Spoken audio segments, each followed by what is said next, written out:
मला वाटतं एक महत्वाचं आहे की ज्या शहराबद्दल आपण बोलत आहोत त्याच शहरामधून राज्याचे मुख्यमंत्री आहेत, गृहमंत्री आहेत. साधारणपणे जेव्हा ही पेटवापेटवी होत होती किंवा जे काही वातावरण तंग होत होतं, आज मी काही आपलेच चॅनल पाहत होतो, पोलिसांना सतत फोन करत होते तिकडचे स्थानिक रहिवासी, पण तेच रहिवासी बोलतात पोलीस उशिरा आले. असो जे काही असेल, पण जेव्हा अशा काही घटना घडतात, शिणगी जेव्हा पडते, तेव्हा हे सगळे इंटेलिजन्स रिपोर्ट्स सगळे मुख्यमंत्र्यांकडे येणं गरजेचं असतं.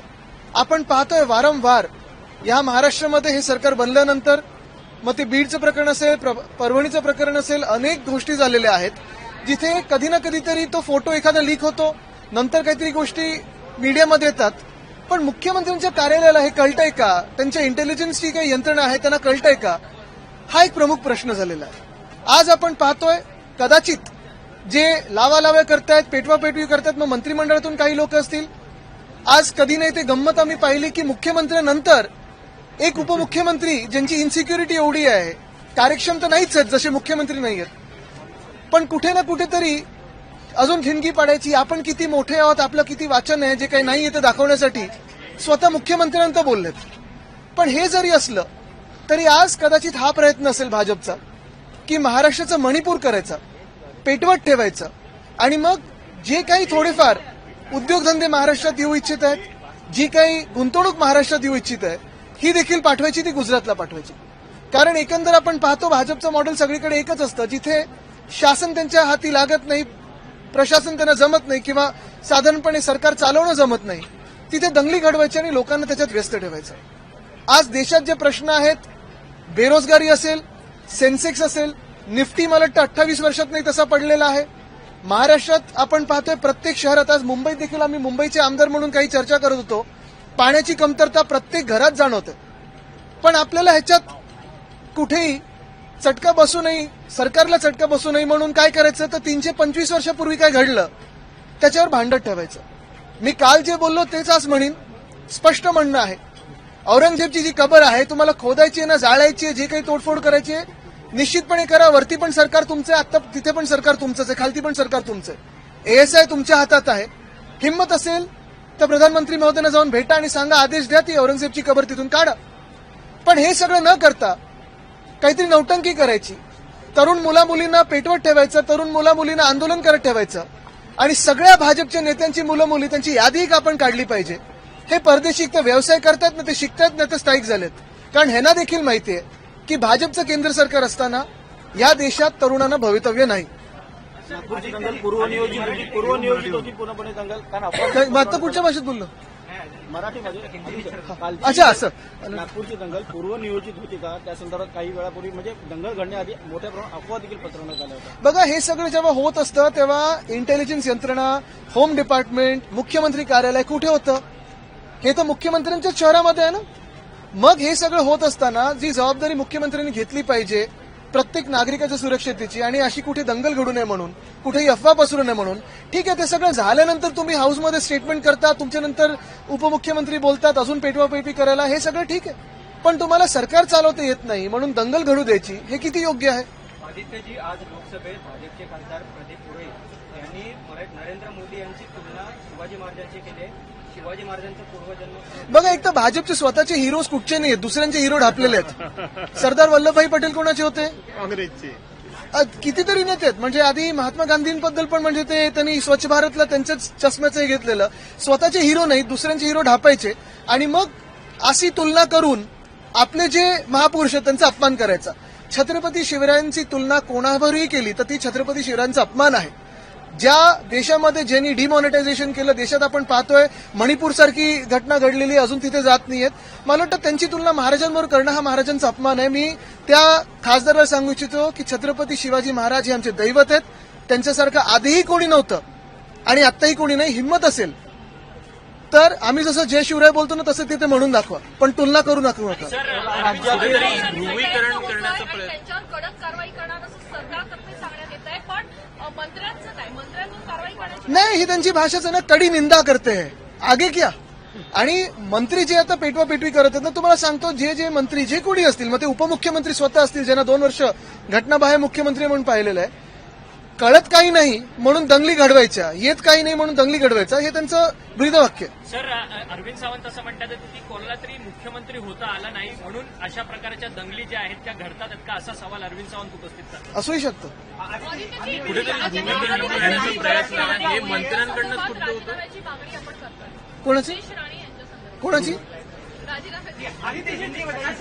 कुठेतरी ध्रुवीकरण करण्याचा प्रयत्न त्यांच्याकडनं होताना दिसतो आहे. वारंवार एक मिनिट, हे संपूर्ण मग तुमच्याकडे येतो. हा, कुठेतरी वारंवार वादग्रस्त होत आहे. ध्रुवीकरण करण्याचा बघा, प्रयत्न, तुम्हाला सांगतो, मुस्लिम करण्याचा प्रयत्न. हे ना मतांचं पॉलिटिक्स तर आहेच, पण ह्याच्याही पुढे जाऊन महाराष्ट्राचं आहे ना मणिपूर करायचंय. प्रधानमंत्री गेलेत का मणिपूरमध्ये? 1 वर्ष झाला तर तिथे जे काही आगडोम पसरलेलं आहे, मिलिटरी घुसवलेलं आहे का शांतता आणण्यासाठी? त्यांच्यात स्वतःच्या मुख्यमंत्र्याला राजीनामा द्यायला लावला आणि राष्ट्रपती शासन लावलेलं आहे. पण आज उद्योगधंदे जाणार आहेत का मणिपूरमध्ये? पर्यटक जाणार आहेत का मणिपूरमध्ये? गुंतवणूक जाणार आहे का मणिपूरमध्ये? तसंच आहे ना महाराष्ट्राचा परिस्थिती करायची आहे. नागपुर में जो हुआ आप उसको किस तरीके से हे केलं बिलकुल.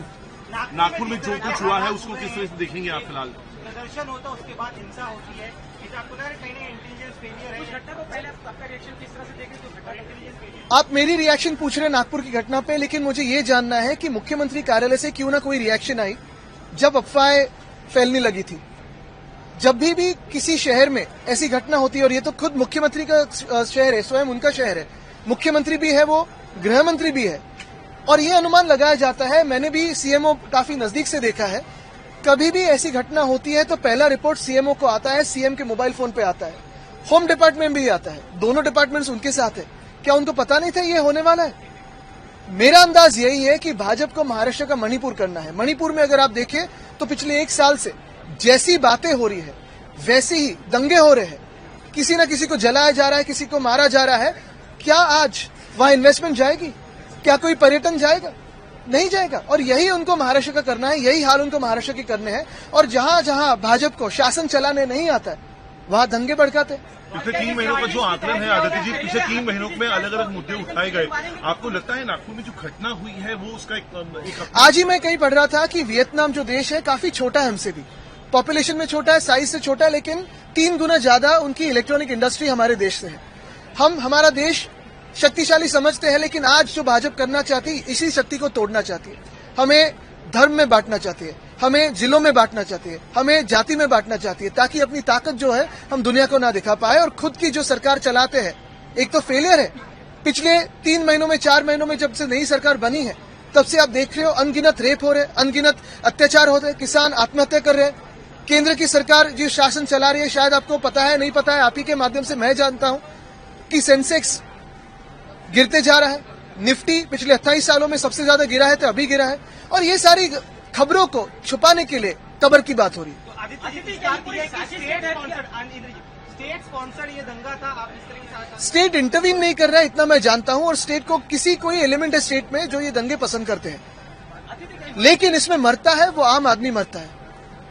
तकलीफ आम आदमी को होती है, नागरिकों को होती है. अगर आप देखें तो सारे के सारे भाजपा के मंत्री लीजिए या नेतागण लीजिए, उनके बच्चे जो है सारे परदेश में पढ़ रहे हैं या व्यवसाय कर रहे हैं. क्यों ना हमारे युवा वैसे कर सकते हैं?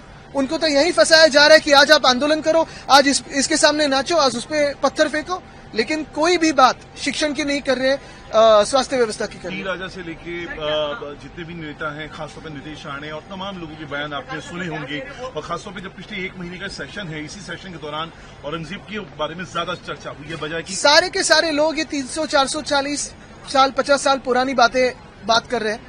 सरकार उन्हीं के हाथों में. अगर कब्र को खोदना है, कब्र को तोड़ देना है, तो प्रधानमंत्री महोदय फोन लगा सकते हैं, एएसआई को आदेश दे सकते हैं. लेकिन ये ना करते हुए ये सारी नौटंकी मूवमेंट करनी है उनको, ताकि अपनी बात चलती रहे. और देश की जो किसानों की बात है, महिलाओं की बात है, युवाओं की बात है, आम नागरिक की जो पीड़ित है, जो त्रस्त है, उनकी बातें उन्हें ना सुनाई दे. जो अफवाह ने जो स्टेटमेंट दिया था उसकी वजह से कल जो क्लैशेस ये तो बी टीम है उनकी, मैं कब से कह रहा हूं. और ये तो बातें बढ़ती जाएगी. जैसे ही अभी अगर आप देखें तो अर्बन लोकल बॉडी की चुनाव नजदीक आएंगे तो उनकी ए टीम, बी टीम, दूसरे राज्यों से बी टीम, बहुत सारी एक्टिविटी की जाएगी. बजरंग दल का प्रोटेस्ट था, विश्व हिंदू प्रोटेस्ट था, ऑल ओवर महाराष्ट्र था, पुलिस का बंदोबस्त भी था. तो आपको लगता है कि ये जो राइट्स हुए कि इंटेलिजेंस फेलियर है कि नहीं, मैं तो कहता हूं ये प्रोटेस्ट के बदले जाओ, कब्र को तोड़ दो, लेकिन भाजपा के नेताओं के जो बच्चे परदेश में पढ़ रहे हैं या व्यवसाय कर रहे हैं, उनको उस प्रोटेस्ट में आगे रखो. क्योंकि केसेस होने वाले हैं वो हमारे युवाओं पे होने वाले हैं, भड़का भड़की जो हो रही है वो हमारे युवाओं में हो रही है। ये इनके बच्चे सारे जो है परदेश में मजा कर रहे हैं। और एक बात, इसमें प्रोटेस्ट की जरूरत ही नहीं है। ये सारा मामला प्रधानमंत्री महोदय के हाथों में है। एआईएसआई को आदेश दे और कबर को निकाल दे, एक दिन में मामला खत्म हो सकता है। सरकार की फेलियर है, इंटेलिजेंस को क्यों ब्लेम करें हम? Thank you. लोकशाही मराठी ऐका, पहा, जागरूक रहा।